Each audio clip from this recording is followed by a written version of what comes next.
हे भगवान, लगता है देर हो गई।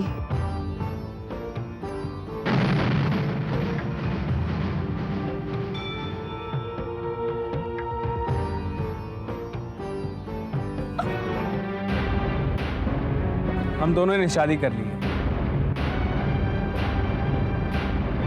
हमें आशीर्वाद दीजिए। बंद करो ये नाटक, ये कोई शादी वादी नहीं है। हमने अग्नि को साक्षी मानकर 7 फेरे लिए। बकवास बंद करो, मैं कोई फेरे वेरे में नहीं मानता। मगर तुम चुप रहो।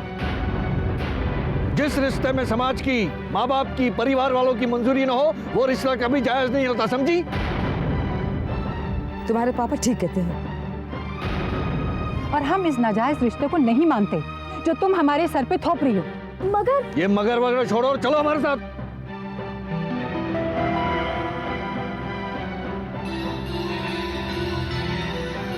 पापा प्लीज।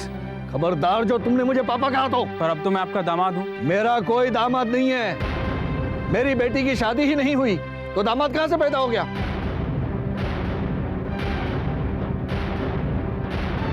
आप चाहे जिस भी नजरिए से देखें, मैं अब आपका दामाद होता हूँ। किसी भी नजरिए से तुम मेरे दामाद बनने के काबिल नहीं हो, समझे? चल। आप मेरी बात तो सुनिए प्लीज। तुम मेरे और मेरी बेटी के बीच में आए तो अंजाम बहुत बुरा होगा, समझ लेना। चल।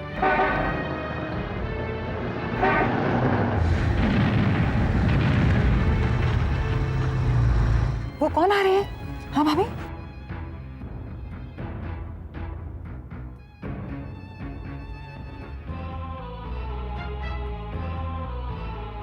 सुना है गिल परिवार की लड़की ने किसी लड़के के साथ भागकर शादी की है। सुना है वो लड़का आवारा है। हमने सुना है कोई खानदानी दुश्मनी का मामला है। आपके खानदान में पहली भगोड़ी शादी पर क्या टिप्पणी आप लोगों की? वैसे आपके खानदान में पहली लड़की से भाग के शादी की है, इसके पहले ऐसा हो चुका है? हाँ हाँ, हमारे पढ़ने वाले जरूर जानना चाहेंगे कि द फेमस गिल परिवार में रिकॉर्ड ब्रेक हुआ है या क्रिएट हुआ है। चुप हो जाइए और चले जाइए यहाँ से। यहाँ कोई शादी वादी नहीं है, समझे? तो ये सच है कि आप लोग ये शादी मानने के लिए बिल्कुल तैयार नहीं है।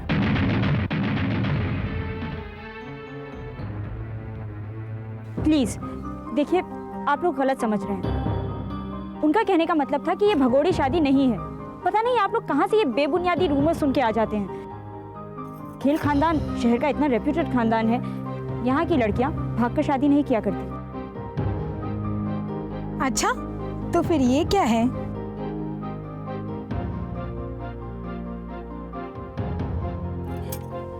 इन लोगों ने पूरे खानदान की मंजूरी से ये शादी की है।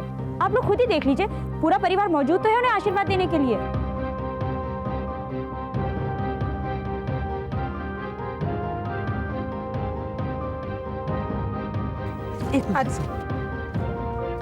भाई साहब, इस वक्त खामोश रहने में ही हमारी भलाई है।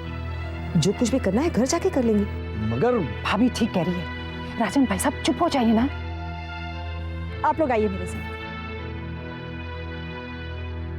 सब बेबुनियाद हैं। अच्छा, अगर ये शादी सबकी रजामंदी से हो रही है तो फिर जंगल में क्यों हो रही है? वो इसलिए क्योंकि यहाँ से 4 कदम दूर इनके कुलगुरु का मंदिर है। उर्वशी चाहती थी कि उसकी शादी यहीं पर हो क्योंकि पूरे परिवार को उनमें बहुत आस्था है। आप लोग कहना क्या चाहते हैं? मैं ये शादी मंजूर कर लूं? हरगिज नहीं। राजन, तुम बात को समझा करो। अगर तुमने लोगों के सामने इनकार कर दिया ना, ये लोग हमारे खानदान की इज्जत की धज्जियां उड़ा देंगे। भाई साहब, मुझे शादी मंजूर नहीं है तो नहीं है। ये सारी बातें घर में हो सकती हैं। आइए चलिए। Thank you. आइए। आप लोग फैमिली फोटोग्राफ के लिए दूल्हे दुल्हन साथ खड़े। Please please sir, please. Okay sir, ready sir, please smile please.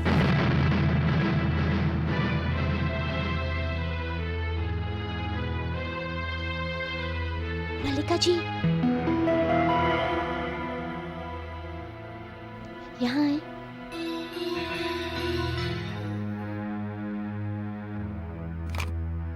मल्लिका, तुमने प्रेस वालों से ये क्यों कहा कि ये शादी हमारी रजामंदी से हो रही है?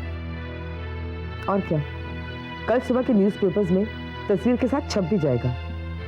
ना चाहते हुए भी हमें ये शादी मंजूर करनी पड़ेगी। तो क्या चाहते थे आप लोग?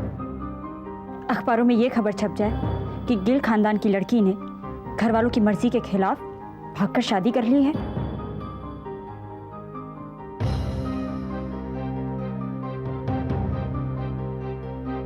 जब आप लोग मुझे इस घर का मेंबर समझते हैं तो इस घर की इज्जत मेरी भी इज्जत है और मैं इस घर की इज्जत को उछलता नहीं देख सकती थी। देखिए, अब जो होना था सो हो चुका। अब ये दोनों पति पत्नी हैं। अब हमारा बड़प्पन इसी में है कि हम इन दोनों को स्वीकार कर लें, क्योंकि अगर हमने इन्हें ठुकरा दिया और इन्होंने कोई गलत कदम उठा लिया जैसा रोशनी ने उठाया था तो अनर्थ हो जाएगा। मलिका बिल्कुल ठीक कह रही है, हमें सोच समझकर कदम उठाना चाहिए। ये बात भी सही है। अगर प्रेस वाले इनके भाग के शादी करने की खबर छाप देते ना तो और बदनामी हो जाती। और वैसे भी आजकल प्रेस वाले गिल परिवार पे कुछ ज्यादा ही मेहरबान है। क्यों खुशी? जो रास्ता इन्होंने चुना है वो रास्ता गलत है। शादी एक ऐसी सच्चाई है जिसे स्वीकारना तो पड़ेगा ही। हरगिज नहीं।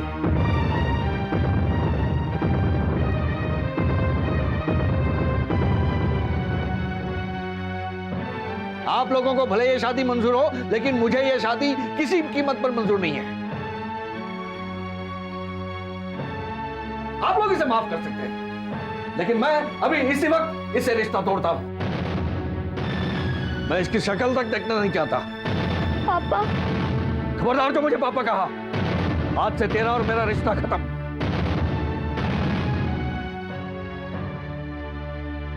राजन, अपनी जुबान को काबू में रखो और अगर नहीं रख सकते ना तो अंदर जाओ। चलता हूं, लेकिन मैं लौट कर आऊं तभी ये यहां दिखनी नहीं चाहिए, नहीं तो मुझसे बुरा कोई नहीं होगा।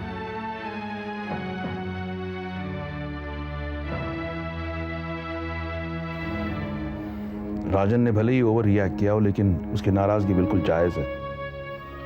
और सवाल सिर्फ हमारा ही नहीं है, आकाश के माँ बाप भी इस रिश्ते से राजी नहीं है। तो ये कहाँ जाएंगे? क्या मतलब?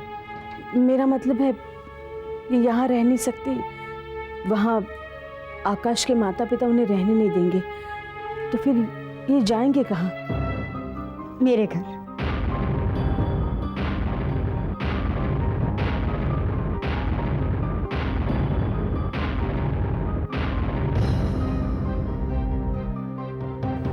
मेरे दिल के और घर के दरवाजे इन दोनों के लिए हमेशा खुले रहेंगे। जब तक आकाश को कोई अच्छी सी नौकरी नहीं मिल जाती और ये दोनों अपना घर नहीं बसा लेते, तब तक ये दोनों मेरे साथ रहेंगे।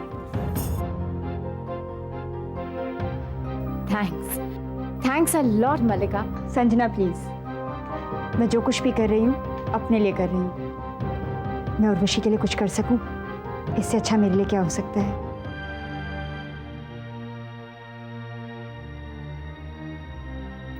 मालिका, तुम वाकई बहुत अच्छी हो। मैं उर्वशी का सामान पैक कर दूं? चल उर्वशी, आकाश तुम भी चलो। नताशा, अंदर जाओ। ये लड़की तो पागल हो गई है।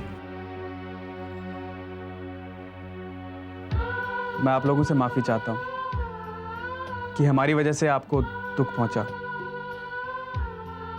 पर मैं उर्वशी से बहुत प्यार करता हूं। उसे किसी भी कीमत पर खोना नहीं चाहता था, इसलिए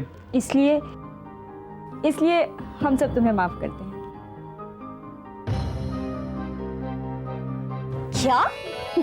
हाँ सच, मुझे पहले ही पता था मलिका जी कुछ भी कर सकती है। देखा, उन्होंने एक ही झटके में तुम्हारी शादी भी करा दी, घर वालों की मंजूरी भी दिला दी और रहने को जगह भी दे दी।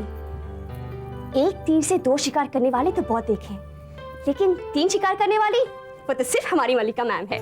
She's awesome. She's a genius. क्या बात है? इतना हंस क्यों रही हो तुम दोनों? मुझे पता चल गया कि ये सब आपने किया है।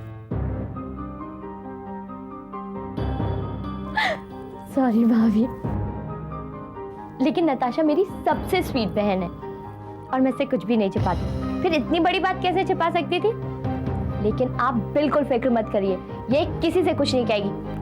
किसी से कुछ बोला नहीं, समझी? आई प्रॉमिस, मैं किसी से कुछ नहीं कहूंगी। अगर तुमने किसी से कुछ कहा ना तो मैं तुम्हें जान से मार दूंगी, समझी? अच्छा अब जल्दी बाहर चलो, वरना घर वालों को जरूर शक हो जाएगा कि यहाँ कोई खिचड़ी पक रही है। चलो मैं चलती हूँ, फौरन आ जाना तुम दोनों।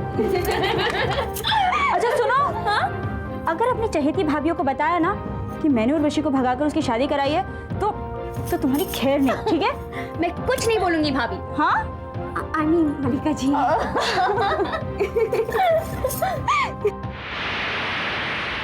आप? मैंने सब सुन लिया है। क्या क्या सुन लिया है? बनो मत। समझ तो मैं उसी वक्त गई थी जब मंदिर में मैंने तुम्हारे और उर्वशी की इशारेबाजी देखी, मगर तुम्हारा लिहाज करके मैं चुप रही। मगर अब मैंने अपने कानों से सब कुछ सुन लिया है। क्यों तुमने? ए शीतल, जल्दी कर। हाँ भाभी मैं आ रही हूँ। मेरे साथ मेरे कमरे में आओ। गायत्री दीदी बिल्कुल ठीक कह रही थी, मेरी यह हरकत पूरा पर्दाफाश कर देगी, और वही हुआ। चलो। हाँ। हे भगवान, अब इनसे मेरी रक्षा करना।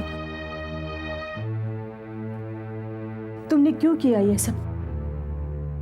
हमने तुम्हें कितना भरोसा किया था, तुमने उसका नाजायज फायदा उठाया। क्यों किया तुमने ये सब? वो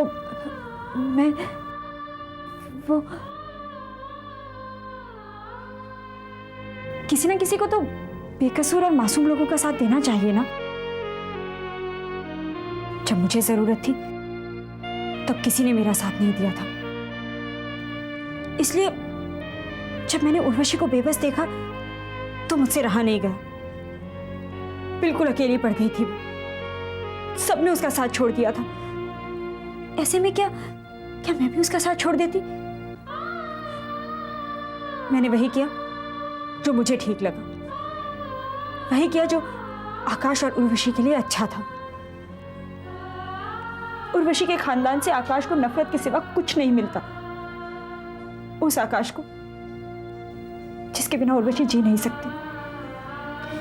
आप बताइए मुझे, अगर आप लोग अपना फैसला जबरदस्ती उन दोनों पर थोप देते तो क्या वो लोग खुश रह पाते? क्या उन लोगों की जिंदगी बर्बाद नहीं हो जाती? माना कि आप मां हैं उसकी, मगर मेरा भी तो कोई रिश्ता है उसके साथ। उस पर ये जुल्म होते मैं नहीं देख सकती थी, बस इसलिए मैंने। इतनी सफाई देने की जरूरत नहीं है, मैं भी तुम्हारे साथ हूं। क्या? मगर अभी अभी तो आप मुझ पर इल्जाम लगा रही थी कि मैं तो बस देख रही थी कि तुम मेरी बेटी को कितना चाहती हो। मल्लिका, तुमने जो उर्वशी के लिए किया है ना, वो मैं उसकी मां होते हुए भी कुछ नहीं कर सकी। मल्लिका, तुमने उसे इस परिवार के, इस समाज के बंधनों से मुक्त किया है जिनमें मेरी बेटी जकड़कर घुट घुट कर मर जाती। सच मल्लिका, तुम एक देवी हो। नहीं, मैं तो कुछ कहने की जरूरत नहीं है, और मैं तुम्हारा धन्यवाद भी नहीं करूंगी। अगर मैं तुम्हें धन्यवाद दूंगी तो तुमने जो किया है वो सब छोटा हो जाएगा। और वैसे भी अपनों को धन्यवाद थोड़ी दिया जाता है। तुम तो हमारी अपनी हो ना?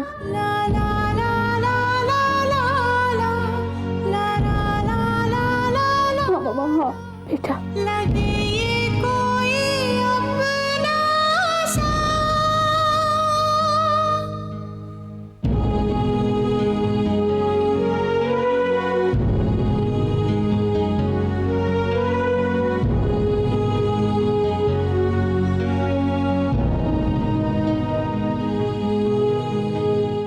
हाँ जी मेहता साहब, आज की मीटिंग बहुत अच्छी थी एंड आई एम श्योर कि रिजल्ट्स भी बहुत अच्छे होंगे। नहीं, आप मुझसे मिलने आज मत आइए, आप परसों आइए, मंडे को, फिर बैठ के इत्मीनान से बातें करेंगे। Okay okay, bye. Hi Kabir. अरे शैलेश, यहाँ कैसे यार? बस यार तुमसे कुछ डिस्कस करना था। अच्छा, डिस्कस करना था तो तुम कल तक का इंतजार कर लेते। कल सैटरडे और तुम जानते हो कि कल मैं अपने ऑफिस में होता हूँ।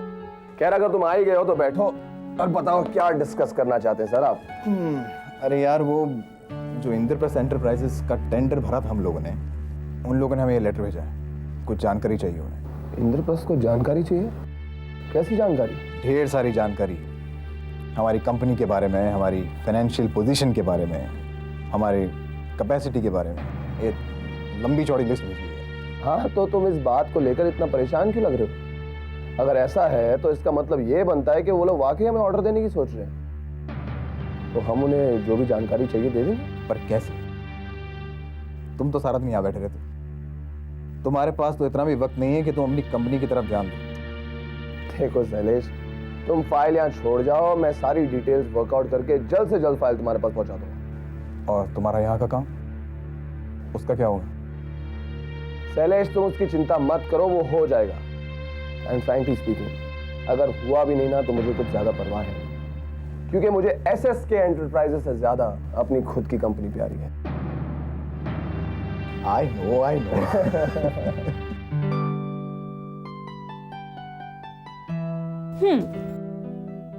लो भाई, हो गया तैयार। अब तुम दोनों अपने जिंदगी के नए सफर की शुरुआत करो।